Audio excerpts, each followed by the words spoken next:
repeat, we've just started. So what did we learn first thing in predefine? What is Six Sigma? It's a process by which we mean it's a disciplined methodology. Sigma is a management strategy.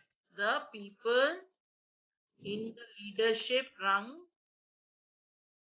always need to push Six Sigma as a methodology and encourage continuous improvement to achieve quantum gains.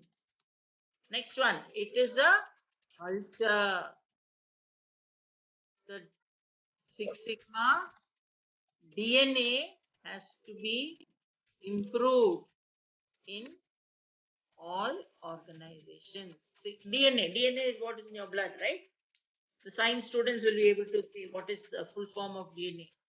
So the DNA is what is in your blood, and the DNA has to be full of Six Sigma for an organization for it to be able to adapt to Six Sigma. Next one, it is a process, it's a management strategy, it's a culture, it is change management.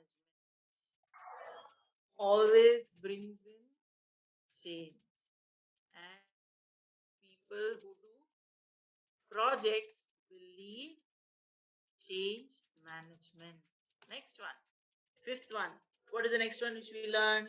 It's a set of Six Sigma is a set of tools. It is a set of tools which are learned and can be deployed based on the situation or the requirement. Okay. Next one, input. Typically, it is depicted as X3, etc. And the output is what defines